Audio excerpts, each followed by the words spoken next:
Yo, what is popping, guys? Crypto Vibes here, bringing you guys another video. And today, guys, we're in our semi-finals match, going up against Lo Maine in the Remnants. So, didn't have a week 10 match for you guys. I believe that was just a forfeit match. So yeah, we're basically right in the playoffs, and we just barely got a bye seed. So, there was no quarterfinal match or anything. So we're right into the semis. So, I guess I'll go ahead and talk about the 4 teams that are left going into this. It's in the other side, it's Ace of Games going up against Omega Jolteon, and then on our side we have me going up against Lo Maine. So definitely a fun opponent to play especially because the last time we played our game, that was probably my most fun game throughout the season in my opinion. just because like it could have went either way for a certain while in that game, just because he was so close to sweeping me with a Cobalion, Calm Mind Cobalion behind Veil, and luckily I did have the Roar Mega Magic on deck, prepared for that exact reason. No, not really, but it came in clutch, so we were able to stop him that time. We played very passive around his offensive Veil team, with a ton of taunt users, ton of phasing options, toxic users, I believe. And overall, we had a pretty defensive team with a Specs Feeny as our main win con in that game, supported by Rock Boss, Baton Pass, and Mew. So definitely a very specific team the last time around, so I definitely need to change some things up. We both have the exact same team, so I'm actually okay with that because he still has no fairy resist, and because if you look at his steel type's Cobalion, which doesn't resist fairy, and his fire type is Mega Charizard X, which doesn't resist fairy, so we're looking good. And he doesn't have a poison type, I don't believe. Yeah, he doesn't have a poison type, so yeah, Tapu Fini's looking really solid, just spamming Moonblast once again. We are running a very similar set to last time, so as you can see right here, we have our team up at the top right here.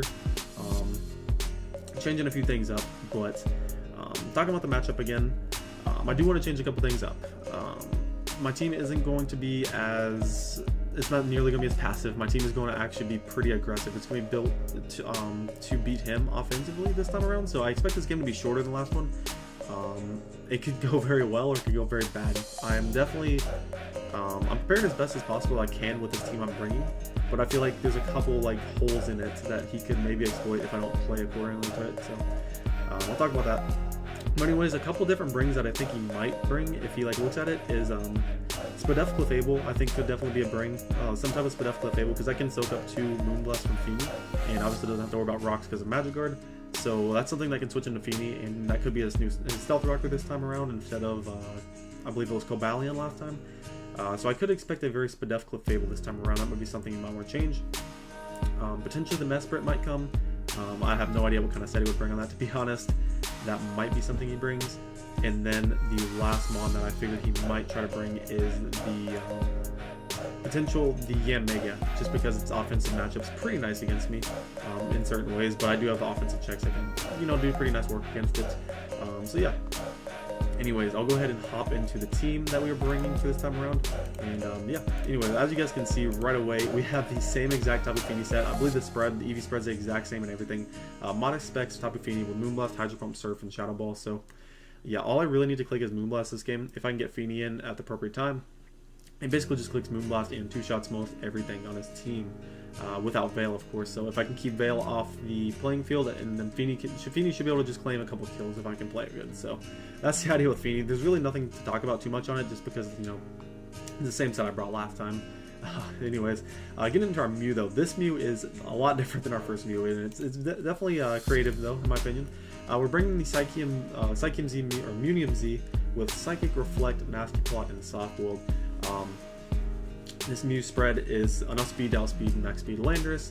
I definitely don't expect him to be Choice Scarf Landorus against my team. I don't think that's the greatest option. And if he does bring Scarf, that is a little bit good against. That is pretty good against this team I'm bringing. Yeah, but I don't think overall its matchup's the greatest. I think he should be some kind of setup variant or a defensive variant against me. But anyways, we're max special attack and then 72 in bulk, just because the speed creep was basically all I needed for Lando. If I can get a nasty play up on his team, what I expect him to bring, like nothing should be able to take a +2 Psychium Z or Munium Z very well at all. The only immunity he has is the Alolan Persian. As you can see, the only immunity he has is the Alolan Persian, which is right here, and then he has the Mesprit as his only resist. Everything else is going to get absolutely bopped by it. And the only things that I'll speed that I'm expecting is the Alolan Ninetales, which hopefully I can deal with early. I'll try to take that out as soon as possible if I can. Potentially Zardex if he's a very fast variant, which I've seen Lo Maine. He's definitely brought some bulkier Zardexes in the past, so I mean, I don't know if he'd bring a max speed one. And then Cobalion will be the other one that I would expect that could outspeed it if he brings it, which I do expect him to bring it. So yeah, that's the Cobalion. Or that's the Mew. I mean, I think it's really solid. Basically, the reason we have Reflect right here is because Mons like Zardex and Lando T, I really do not switch in well to at all. It's just, yeah, those are two Mons really hard to deal with, and if I can get a Reflect up, it potentially just helps me pivot into those Mons a lot easier.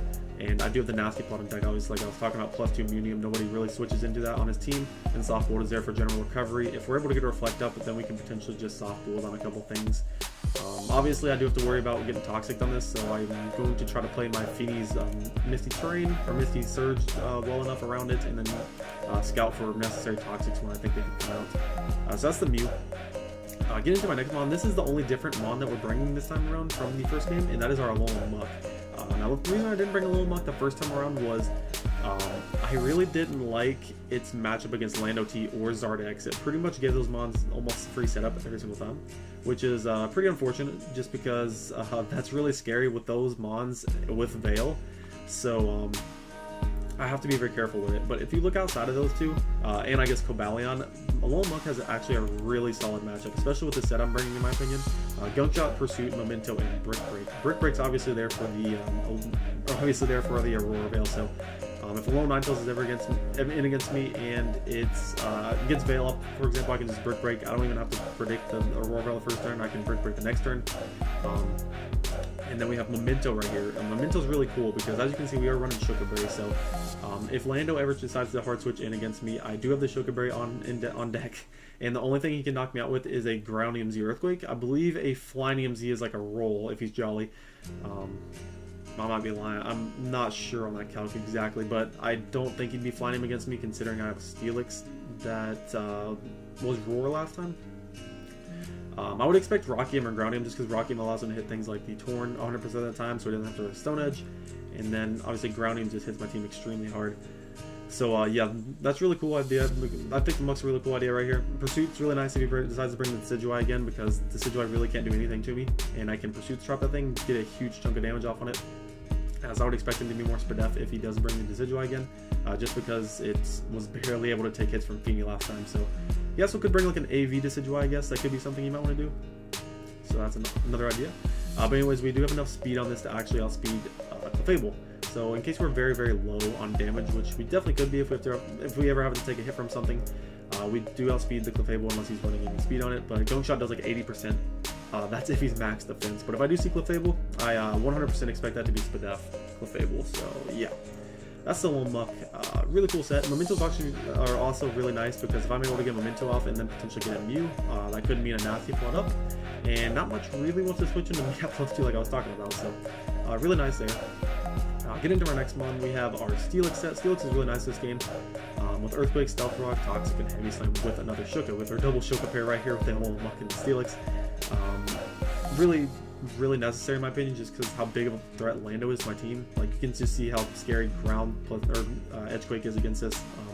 Considering my only ground immunity / resist is Torn, just gets blown back by Brachyium. So Lando's a huge threat, so I definitely need to play around that. And we are max defense, max HP. Now, aside from getting up rocks and having a Heavy Slam here to Oko the Alolan Ninetales, if he doesn't have any bulk behind the Veil. Besides that, Steelix's main job is to Toxic the Landorus and then wear it down with Heavy Slam over time. Sugarberry, if we're ever Sturdy intact, Sugarberry plus the Sturdy, an Earthquake from the Earthquake. What am I saying? An Earthquake should only do about 25%, and then the next one will not kill us obviously if we're still at high enough range. And I believe it takes him 3 Earthquakes to kill me. And if he decides to Earthquake 3 times in a row, that means he can't set up, and that's obviously okay with me, as long as I'm able to. Like, if I can trade out Steelix for Lando 1v1, I will definitely do that. And as you can see, we are just max defense overall to try to take that on, which is really solid. And this one's really good in case he does decide to bring the Clefable. Like, he could bring like a Life Orb Magikarp Clefable with like Fire Blast or something, but I really don't expect that. I would expect a Spadef Clefable if he does bring it. But yeah, it's good for the Veil. It's really good for the Veil, Alolan Ninetales per se, and then it's kind of there to deal with the landers, which sounds weird because, you know, landers can just earthquake me, but wear the landers down and hopefully prevent it from setting up at least too much. That is the idea. That's really the only thing we changed on the set is the EV spread. We just changed it from mixed defense to a max defense variant this time, and then we changed the roar to toxic. So yeah, that's really all we changed. Next one we have is our Tornado Asterion, Life Orb Horn, Hurricane, Sludge Wave, Toxic, and Defog. Now, we do have two ways of getting rid of the Aurora Veil, which is a Bridge Break and then a Defog here, so I definitely think it's necessary because if we are able to get rid of the Veil and Ninetales is down, puts me in a strong position just because he can't set up very freely against my team. Like, none of my mons really let him set up that well. Like, Lando can't set up in front of Magmanetric because of HP Ice, you'll see here in a second. Zardex can set up in front of a few things, but Alolan Muck's Memento is really, really nice, if I can play that right with my Shogun attack. So yeah, Life Orb Torn right here, really cool. If he does bring the Spadef Clefable, like I kind of expect him to, then Hurricane and Sludge Wave cannot kill actually, but if he does bring like a Fizdef Clefable for some reason, Hurricane and the Sludge Wave can kill. And another reason I have Sludge Wave is just because it reliably hits things, whereas Hurricane doesn't. So I can pick things off with Sludge Wave, like the Rotom Wash, yeah, when the Rotom Wash is very low. We have Toxic there for the Rotom, if he ever switches in, it's like a lure. And then obviously Defog for the Aurora Veil. I don't really see Rocks being too much of a problem against my team, unless it's like for Sturdy Steelix, but other than that, it's not really too big a problem. Our Tornado Asterion is outspeeding his Alolan Ninetales. Not outspeeding the Alolan Persian, but I really don't expect that to come against my team. 196 in special attack, not there for any particular reason, but we do have the 152 HP here, so we can take a Stone Edge from Scarf Lando, which I don't expect Scarf Lando, but just in case, it's there just in case. So yeah, that's the idea with Torn. Life Orb, as you can see, Life Orb Hurricane hits his team really hard outside of a couple things like the Rotom, and then like a Spadef Clefable. I really don't need too much of that, but I can definitely take advantage of a Clefable.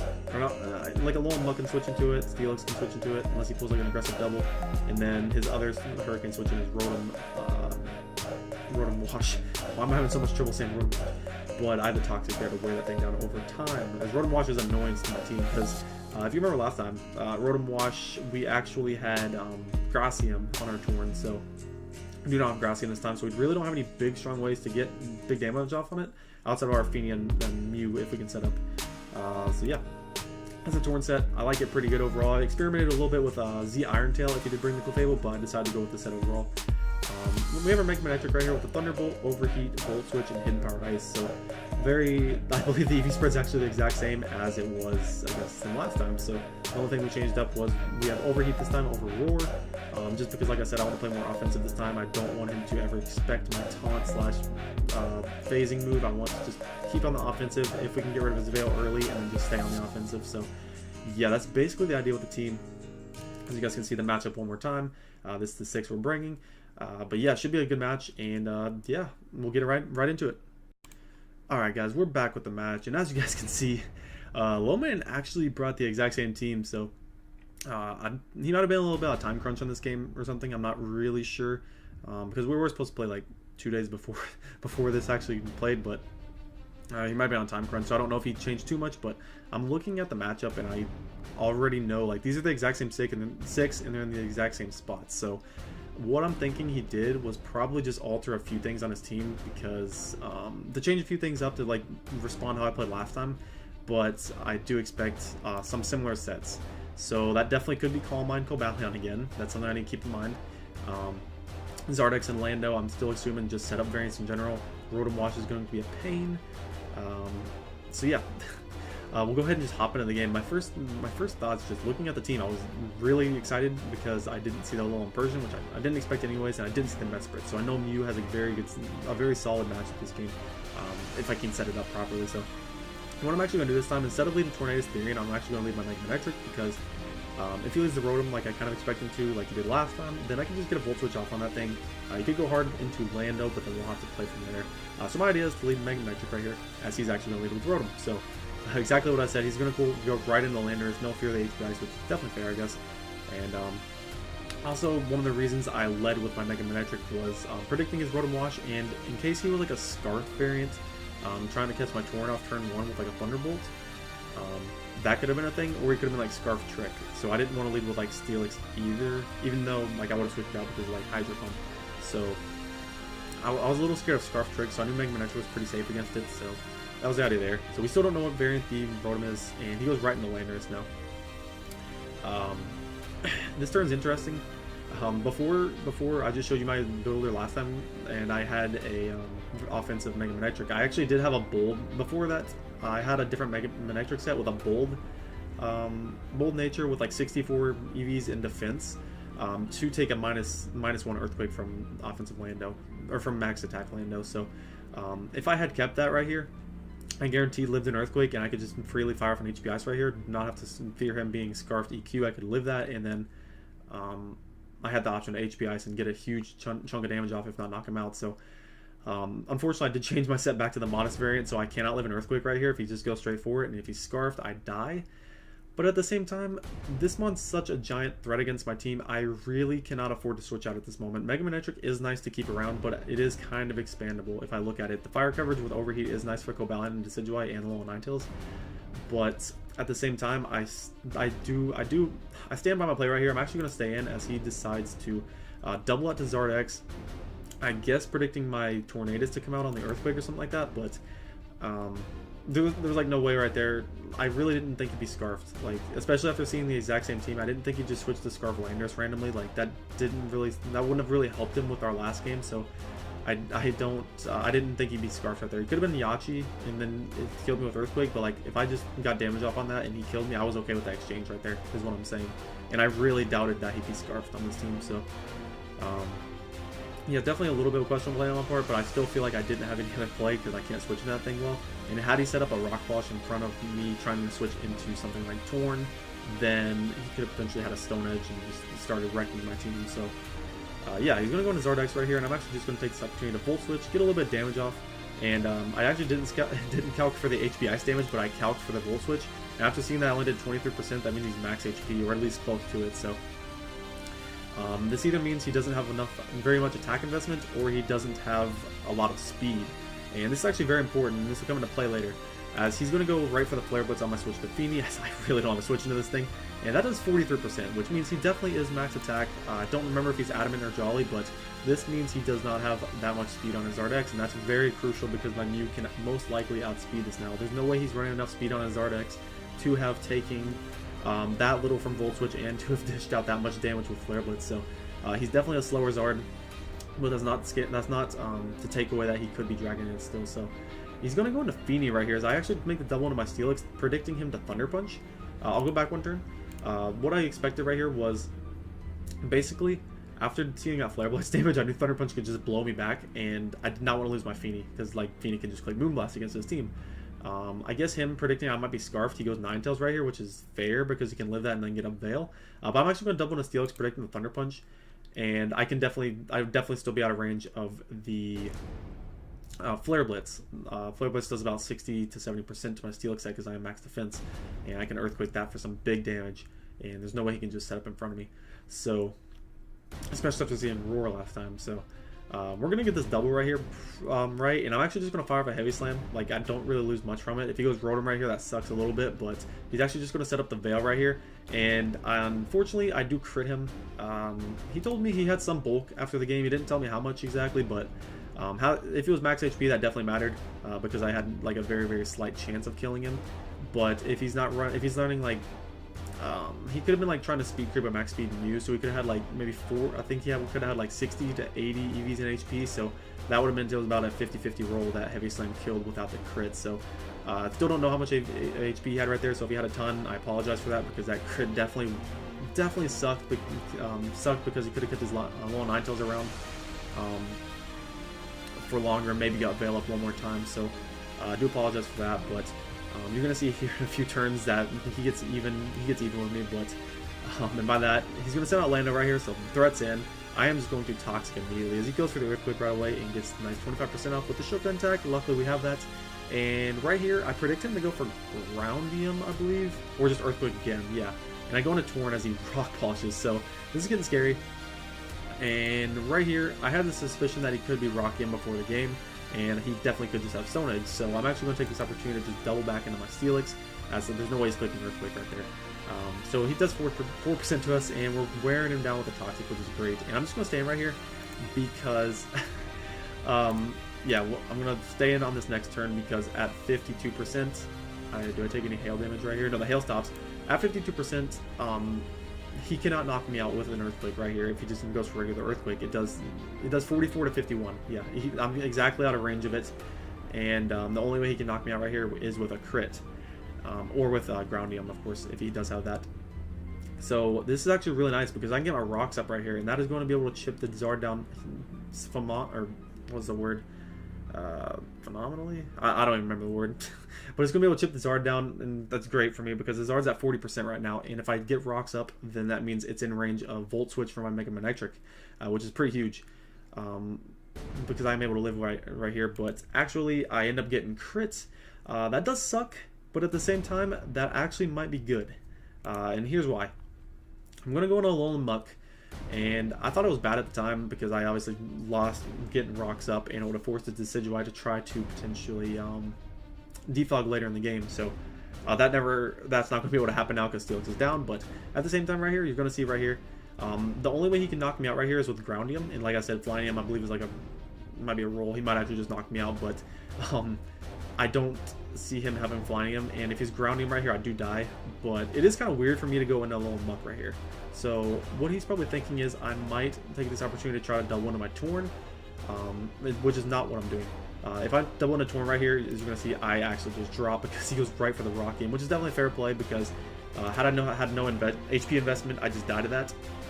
But luckily I do have an HP investment, and I'm going to go right for the Brick Break. So I do have Sugar Berry on my little Muck, which is why I was finally making that play. And if he was Groundium, he would have used it on me right there and knocked me out. So that was actually pretty big. The Steelix crits, where he crit my Steelix, it meant that he would have died to Toxic with his Lando before I was able to Brick Break. Yes, I still would have lost Steelix. I would have had rocks up, but the Veil still would have been up for, I believe, 2 more turns after this. So definitely would have made it a little difficult on me. So that crit kind of helped me in a sense. So maybe I got lucky there. Maybe I didn't. I don't know. I'm not going to. I'm fine with it. I'm fine with the way it went down right there. But he's going to bring in Zardex. There is no way I'm just going to let this thing set up in front of me. I'm clicking Memento right here. I don't care if he knocks me out. I don't care what he does. He's going to go right for the Roost. And this is great because I can just click Memento. And yes, he's at 90%, which is bad because rocks aren't up. But I get to bring in Mew. And I click Nasty Blight right in front of this because if you look at the remainder of his team, it doesn't look like he's going to go right into Cobalion on a Mew. Rotom Wash definitely could have came in. But he goes into Decidueye, which is definitely fair. And I click Nasty Plot, and right here, there is absolutely no reason for me not to click Genesis Supernova, and that will claim me the Decidueye's life, unless he's a Soul Vest, is the only way he lives this. Or if he's Scarf, Spirit Struggle does about 64 to 70%, something like that. So yeah, that's huge damage, and I could potentially die to the Cobalion revenging me, because like I said, I think the Zardex is a slower variant, so my Mew should be able to outspeed that. But right here, I'm going to go right for the Munium and knock him clean out of the ballpark. So, okay, that was cringe. But I knock him out. We have the Psychic Terrain up. He sends in Rotom right here, so perhaps what I thought he would do right here is send in Rotom. What did I think he was going to do? Yeah, I thought he'd send in Rotom right here. And I thought he'd be a very Spadef variant, because if he's very, very Spadef, you know, to like check things like Torn a lot easier, check things like Mega Manectric, Feeny. If he was a variant like that, he could live my Psychic right here. What I thought he'd do is probably try to Volt Switch out and then go into Zard, maybe thinking that I would think that he's faster than me, because Flare Blitz could knock me out after Volt Switch damage. So that's what I thought he would do right here, but he's actually going to reveal the Protect, and he gets a Protect right here, which is actually pretty big because it stalls out a turn of my Psychic Terrain, and he's going to go for the double but does not get it, and Psychic's actually just going to clean knock the Rotom out. So he's down to 2 Mons. Cobalion's going to come out. He goes for the Calm Mind, so he's the exact same set as last time, it looks like. He lives on 2 right there, which kind of sucks because he's going to be able to get a hit off on me now. Because he's definitely faster. And also what this means is the Psychic Terrain is going to get stalled out because of that one Protect turn he got. So really helped him right here, because you're going to see I am faster, reveal the Psychic, and he lives on 9. So the Psychic Terrain getting stalled out that one turn by Rotom. Rotom's Protect was huge because he's going to live on 9% right here, and he's going to go right for the Dragon Dance. So we were right about him being slower than us, but he gets a Dragon Dance up now, and this is terrifying. So what I'm thinking right here, I took a while on this turn because he had a potential chance to win this game in my head right here. I was thinking, so he's revealed so far Roost, Dragon Dance just now and Flare Blitz. So he has one other move, and I know the move is either going to be Dragon Claw or Thunder Punch. If he's Dragon Claw, he cannot touch my Feeny. My Feeny will beat that at that point. And or my Torn. My Torn can live a +1 Dragon Claw, I believe.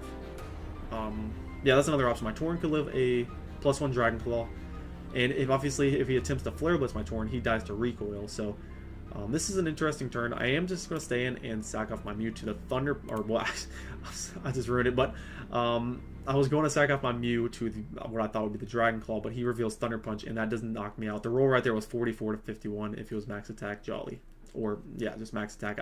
If he was Adamant, then that, yeah, he couldn't have been Adamant. So he was like, he was Jolly, or he was like a defense boosting nature. So we live on A right there, and we're able to knock him out the Mew. So yeah, good game to Lo Maine. Really, the Mew set just went in, man, this time around. So I was excited that I could do its thing. Tapu Fini didn't even get to click Moonblast against anything, but that in-game was very scared, because I'll go back to it one more turn. If he had Dragon Claw right here, I still felt like I was in a good spot, but say he crit me with Thunder Punch right here, right? Knocked me out with Thunder Punch. Pretty annoying. Actually, that'd be very annoying, because my best play at that point would have been, or actually, he was at 9%, right? Had he crit me with the Thunder Punch on this next turn, and I'm saying my Mew's dead, I have to send in Mega Manectric at that point, get the Intimidate off, and where he's at 9%, I would go for the Volt Switch. I know his only play at that point would be Roost. Oh my, voice crack, but his only thing would be Roost, which means he would be back up to 59, and then my Volt Switch damage, my lowest roll percentage was like 23, so if I get 23% off on 59%, he's at 36%. Then I would send in my Tornado Therian, and he would still be faster than me from the Dragon Dance, so he'd probably just Roost, and I would have to hope that Hurricane connects, and yeah, my Hurricane will be doing definitely over 50, so it would have got a lot more difficult if he crit me with the Thunder Punch there. So yeah, it was a good game though overall. Definitely closer than a 4-0 if you look at it, because of just how close that Zard was to potentially bringing it back for him, because Feeny would have died to a Thunder Punch. Had I not played my Intimidate turns right, Torn definitely died to Thunder Punch, and then Mega Manectric allowed the Mega Charizard to just boost up. So yeah, extremely close game there at the end. Good game to Lo Maine. But anyways, we are on to the finals, and we actually are going up against Ace of Games again. And first time we played him around was week 5 or 6 or something like that in the regular season, and we were able to beat him. It was very unfortunate, because we did freeze his Thundurus after he revealed Bulk Up, but I still feel like we would have potentially pulled out the game just with a lot closer differential. But he has made a couple changes to his team, so I'll go ahead and talk about that in the next one, guys. Hopefully you enjoyed, and that's been all. Peace.